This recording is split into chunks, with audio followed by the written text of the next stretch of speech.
मैं जब आंखें खोल के थोड़ा देखने लगता हूं, वो मां जिस पुरुष की तरफ इशारा करके कहती है ये तेरा पिता है, हम जीवन भर उससे सर्टिफिकेट नहीं मांगते। ये विश्वास की पराकाष्ठा है हमारे यहां रिश्ते कोर्ट नहीं तय करता।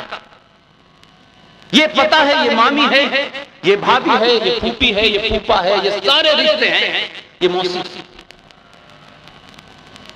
नया कल्चर चला गया क्योंकि लंबे समय तक गंदी जगह में रहने और गंदे लोगों के बीच में रहने से उसका असर होता है। ये फादर इन लॉ है, ये कानूनी तौर पे तुम्हारे फादर इन लॉ है, लॉ के हिसाब से। ये मदर इन लॉ है, लॉ ने बताया। वहां लॉ बताता है कि ये तुम्हारे फादर इन लॉ है, ये मदर इन लॉ है, ये ब्रदर इन लॉ है, सब कुछ कानून तय कर रहा है। हमारे यहां लॉ की जरूरत ही नहीं है। इसलिए जब वेरिफिकेशन हुआ तो बार बार किसी ने पूछा नहीं। और हम लोग अपने जमाने तक, मुझे याद है जब मैंने ग्रेजुएशन की, जब यूनिवर्सिटी में मैं आया तो हर सर्टिफिकेट को साइन कराने के लिए फर्स्ट क्लास मजिस्ट्रेट को ढूंढूं। वो फर्स्ट क्लास मजिस्ट्रेट न मुझे जानता है न मेरे बाप को जानता है, वो सिर्फ कागज के नीचे रखे हुए 10 रुपए को जानता है, उसको वेरीफाई कर देता है। 10 रुपए में वो मेरे कौन बाप है बताता है मुझे। ये शर्म की बात है हम जैसे लोगों को। लेकिन मैं इस बात से खुश हूं कि आपने जब सही मायनों में अपने स्वार्थ, निजी फायदे, मेरी जाति का फायदा, मेरे इलाके का फायदा, मेरा फायदा क्या होगा, मैं जब आपके अंदर से निकल गई तो बहुत बड़े फैसलों पे बड़ी बड़ी बातें होती हैं। लेकिन एक फैसला हजारों साल तक इतिहास में आपके अंदर एक गर्व की अनुभूति पैदा करे, एक सम्मान की अनुभूति पैदा करे, उससे बड़ा कोई फैसला नहीं होता। उसकी चर्चा भी नहीं होती क्योंकि उसमें कुछ मटीरियल हमें मिल नहीं रहा था। क्योंकि हमें आदत पड़ गई है कि अगर हमने भगवान पर प्रसाद चढ़ाया है तो बदले में बिजनेस 5 करोड़ का फायदा कराना, भगवान जी नहीं तो मंदिर बदल दूंगी। हमें हर जगह से कुछ चाहिए। इसलिए जब आप इस मानसिकता में चले जाते हैं तो आपको इस बात का एहसास नहीं होता कि 1914 का सबसे बड़ा फैसला क्या था। 1914 का सबसे छोटा सा, बहुत आसान सा कागज के माध्यम से आया, उसकी पब्लिसिटी नहीं हुई। 1914 में सरकार ने एक फैसला किया और फैसला यह किया कि अब से आप अपने तमाम सर्टिफिकेट, आप अपनी डेट ऑफ बर्थ का सर्टिफिकेट खुद वेरीफाई करेंगे कि आपका बाप कौन है। पड़ोसी नहीं बताएगा। तो ये फैसले, ये काम जो हजारों हमारे पहले होने चाहिए थे, क्योंकि ट्रांसफर ऑफ पावर हुआ इसलिए ऐसा हुआ।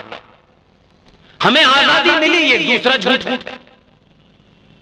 और आपके अंदर बोध न हो इसलिए जब ट्रांसफर ऑफ पावर हुआ तो उन लोगों ने भी आपके अंदर उसी किस्म के नैरेटिव पैदा किए। आप उस माया जाल से बाहर ना निकले। आजादी मिली, आजादी मिली जैसे कहीं पड़ी हुई।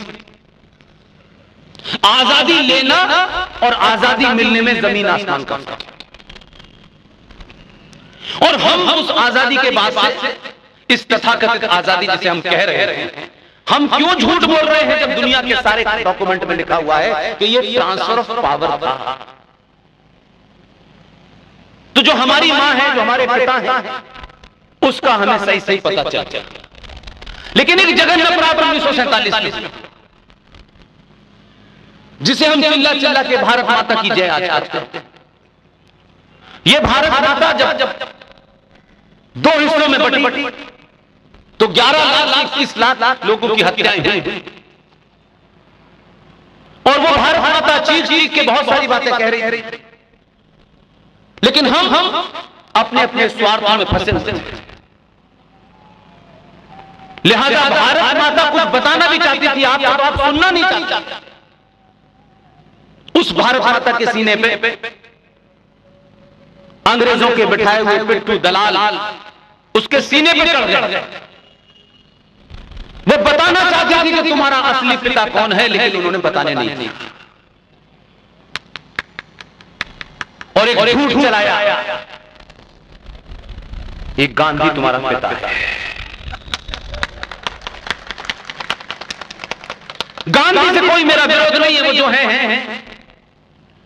लेकिन मुझसे पूछ के तो उन्हें पिता नहीं बनाया। न मेरी मां ने कहा ये तुम्हारा पिता है।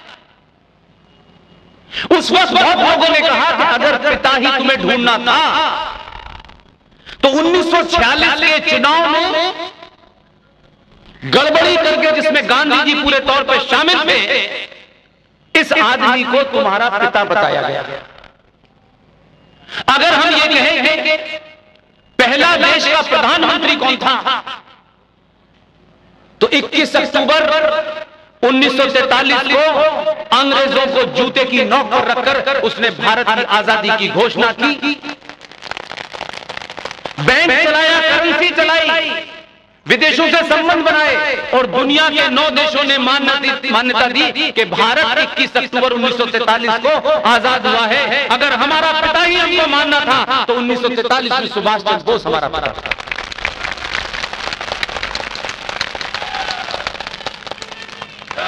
हमने अपने लोगों को सही चुना नहीं, कहीं नहीं लिखा, किसी संविधान में नहीं लिखा, किसी सरकार में आप सुनिएगा ये पिताजी, किसी ने नहीं। जैसे जैसे आपको बोध होगा, लोग कहते हैं ये परिवर्तन क्यों आ रहा है, ये हमारी वजह से नहीं आ रहा, कोई गलतफहमी नहीं, ये इसलिए आ रहा है कि आज आप अपने स्वार्थ और लालच से बाहर आने लगे। हम कुछ नहीं दे सकते, हम ऐसे लोग हैं कि हम शायद आने जाने की टिकट भी हमारे पास, लेकिन आपका यहां आना, कल हजारीबाग हजारों लोगों का आना, ये बताता है कि आपको सच सुनने की आदत पड़ गई, झूठ नहीं सुनना चाहते। और ये सच हो सकता है कि भौतिक रूप में आपको कुछ न दिलाए, लेकिन ये सच आपके अंदर इतनी ताकत भर देगा, इतना मजबूत कर देगा कि चोर उठाई गिरे। 1400 साल पहले ऊंट की पीठ पर खड़े होकर के खजूर तोड़ने वाले आपको डरा रहे हैं, वो अब डरना बंद। कोई आपने हथियार किसी की हत्या नहीं की, आपने अपना सच जान लिया, अपने सच के साथ साथ उनका भी सच जान लिया। वो सच से डरते हैं जिसकी बात आरएसएस इंतजाम कर रहे हैं। हम किसी सच से नहीं डरते। हजारों साल की सभ्यता उठा के देख लो, हम कहीं शर्मसार नहीं हैं। हमें गलत बताया गया, ये हमारी गलती है, हमारे बुजुर्गों की गलती है। इसलिए झारखंड की इस झुमरी तलैया, अगर यहां की विधायक की एक महिला है तो फिर हमें दुनिया वुमेन लिबरेशन पे ज्ञान जाते हैं, कतई ज्ञान। और ये लंबा सिलसिला है, मैंने तो बहुत ज्यादा नहीं पॉलिटिकली बताया। एक और दूसरा मामला है कि हमारे यहां जो आज कुछ हो रहा है, और मैं भरी सभा में इस बात को एक्सेप्ट करता हूं, और जो कुछ दिल्ली में आप देखते हैं, कभी कोई लाल किले पे कूद रहा है, कोई झंडा फहरा रहा है, कोई कुछ कर रहा है, हम सब ने मिलकर के दंगाइयों को, लुटेरों को खुला छोड़ दिया है, वैचारिक तौर पे खुला छोड़ दिया है, काउंटर नहीं किया। इसलिए हमारे ही परिवार से जो बड़ा बेटा सनातन की रक्षा के लिए, जिसने पगड़ी बांधी, जिसने कृपाण दी, जिसने कड़ा पहना, आज वो आपके खिलाफ खड़े खड़े हैं, क्योंकि इसमें हमारी गलती है। दुनिया में लोग आपके देश के अंदर के लोगों को ही बहकाते हैं, उनको ही मिसगाइड करते हैं, लेकिन अगर एक चौकन्ना चेतन समाज उन बातों का काउंटर करता है तो लोग डगमगाते नहीं। कल 15 नवंबर थी, उससे पहले 14 नवंबर भी आती है। देश बहुत याद करता है, बहुत याद करता है। मैं बच्चों को ढूंढता हूं, बच्चे कहां हैं? वो मिली नहीं। कहा गया कि बाल दिवस है।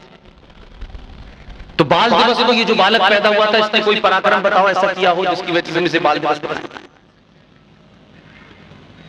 तो हम अपने राजनीतिक स्वार्थों से जब राष्ट्र की इबारत लिखते हैं तो गलत लिखते हैं। हम जब राष्ट्र के स्वार्थों से देश की इबारत लिखेंगे तो हमेशा सही लिखी जाएगी। इसलिए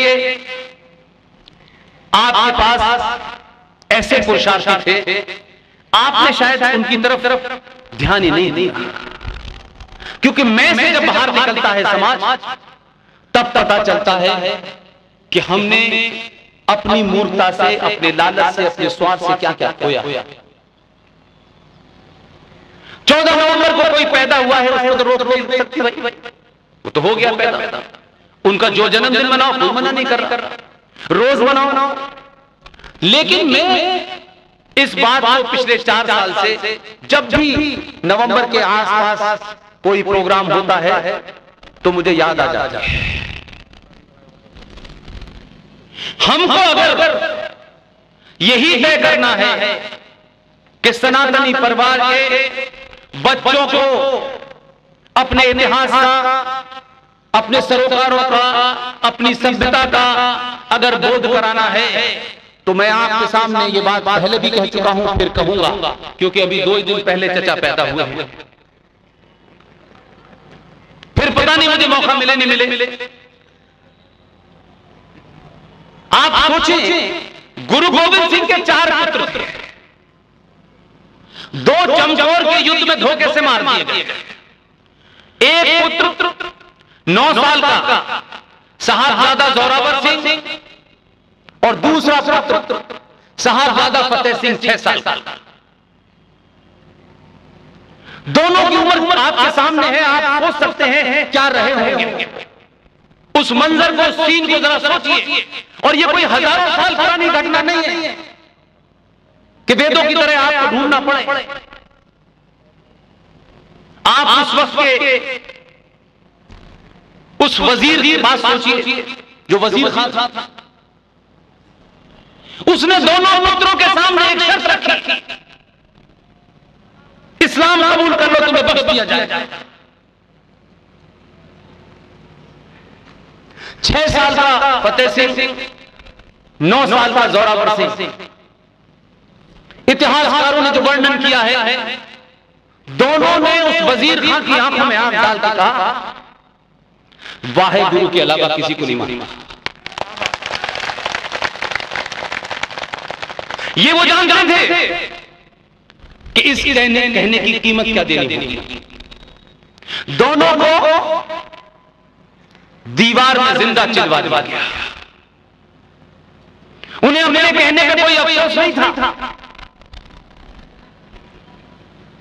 अगर इस देश में सनातनी इतिहास को जिंदा रखना है और बच्चों के बहादुरी के किस्से बताने हैं तो 26 दिसंबर को इन दोनों बच्चों को एक इस्लामिक आक्रांता ने इस्लाम न कबूल करने के लिए दीवार में चिनवा दिया गया था। तो 26 दिसंबर से बेहतरीन कोई डेट ही नहीं हो सकती जिस दिन बाल दिवस मनाया जाए। कम से कम उन बच्चों को यह पता तो चलेगा कि हमारे दौर के लोग कौन थे। और उन लोगों को भी जो आजकल 2 रुपए किलो चावल, 1 महीने की बिजली में, 2 कपड़े देने से, 4 वक्त का खाना खिलाने से धर्म छोड़ के मजहब में जा रहे हैं। उनको भी ध्यान हो कि उस दौर में वो कुछ भी मांग सकते थे, जान भी मांग सकते थे और बादशाह भी मांग सकते थे। आज के लोग 5-5 किलो चावल के ऊपर, 2-2 रुपए के कपड़ों के ऊपर सनातनी हिंदू अपना धर्म छोड़ के मजहब में जा रहा है। और उसे हम ये कहते हैं ये गरीब है। शबरी मां भी बड़ी गरीब थी। ये सब हमने अपने झूठ और पाखंड को जस्टिफाई करने के लिए इकट्ठा कर लिया है, क्योंकि हम लड़ना नहीं चाहते। इसलिए मैं कुछ मुद्दे जिसकी तरफ सिंह साहब ने इशारा किया है, मैं उसकी तरफ आऊंगा। पूरा का पूरा सनातनी हिंदू समाज, हमारी बहनें माएं, जो पुरुषों का कर्तव्य होना चाहिए उन्होंने अधूरा किया है। और यही वजह है कि जिसके पास एक गीता, 4 वेद, 18 पुराण, 68 नीतियां और 108 उपनिषद हो, वो समाज मजारों पे सर मार रहा है, तो इसका मतलब है गलती हमारी है। हमारे बुजुर्गों ने पढ़ाया नहीं, बताया नहीं। अब तो हमारे यहां पंडित जी से जैसे 2020 क्रिकेट मैच होता है, सुविधा के अनुसार लोग जजमान को बुलाते हैं और कहते हैं पंडित जी 5 मिनट पूजा खत्म करनी है, वो भी 20 मिनट में खत्म कर। हमने पूजा को भी मजाक बनाया। अगर आपके पास समय नहीं है और पूरे विधि विधान से नहीं कर सकते तो मत करिए। जब करें तो उसकी पूरी साइंटिफिक वैल्यू जो उसमें चीजें छुपी हुई है वही करें।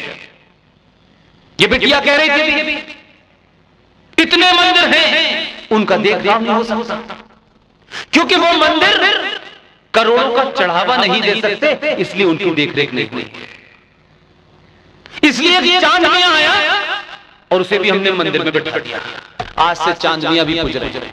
सुना है कि उनके ऊपर भी एक बोर्ड बना हुआ है, आप अपने इलाके में उस चांद मियां का मंदिर बनाएंगे तो वहां से आपको फ्रेंचाइजी लेनी होगी, तभी आप पैसा कमा सकते हैं। तो मंदिर जब पैसा कमाने का धंधा बनेंगे तो फिर आस्था नहीं रहेगी। इसलिए आपकी आस्थाओं पे चोट हुई तो आप बोले, आप तो बोले नहीं। तो अमेरिका से लोग बोलने आएंगे क्या? आज अभी मेरे खाते में माफी किसी के लिए नहीं है, कोई कितनी भी बड़ी पार्टी ढोंग कुछ भी करो राजनीति के लिए, मैं उस ढोंग से दूर रहना चाहता हूं, इसीलिए बोल रहा हूं। उत्तराखंड में किसकी सरकार है? उत्तराखंड की सरकार ने राज्य के मंदिरों को सरकार के नियंत्रण में लिया है कि नहीं लिया है? इसके बोलना क्या है? पाप है? इस पर खामोशी क्यों है? अंग्रेजों ने क्या किया समझ में आता है? भारत के तमाम ऐतिहासिक मंदिरों पर चढ़ने वाले चढ़ावे में से 80% सरकार लेती है। चलो भाई माना कि आप नहीं थे, लेकिन आपकी सरकार ने उत्तराखंड में क्यों किया? अब कल सरकार वहां आ जाएगी किसी की और अहमद रजा उसके चीफ मिनिस्टर होंगे तो आप कहेंगे देखिए मंदिरों पे, मंदिर तो आपने किया है, उन्होंने क्या किया? तो दुश्मन को गाली देने से आपके पाप नहीं छुपेंगे। आप दुश्मन को बड़ा कह के बहुत कहें और अपने कुकर्मों को छुपाएं, ये नहीं होगा। इसीलिए रास्ता चुना है।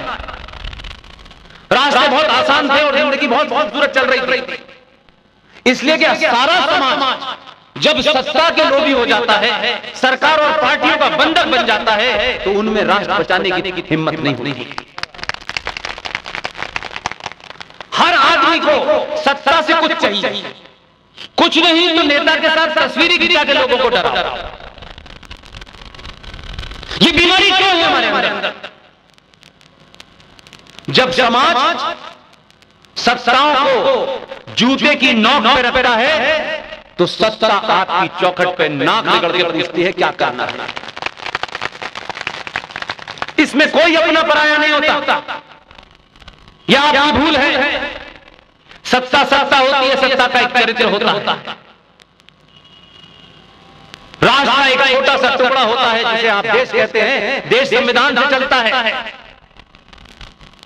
उसी संविधान के तहत पुलिस की व्यवस्था है, न्यायपालिका की व्यवस्था है, उसी में फौज है। हर एक किसी न किसी मैंडेट से, संविधान के किसी न किसी पन्ने से बनी हुई है। वो संविधान अच्छा है बुरा है ये बहस हो सकती है। इसलिए जब पूरा का पूरा देश, पूरा का पूरा समाज सिर्फ सत्ता और सरकार पर निर्भर हो जाता है, उसका वही हश्र हो रहा है जो हमारा 900 साल तक हुआ। हमने संभाल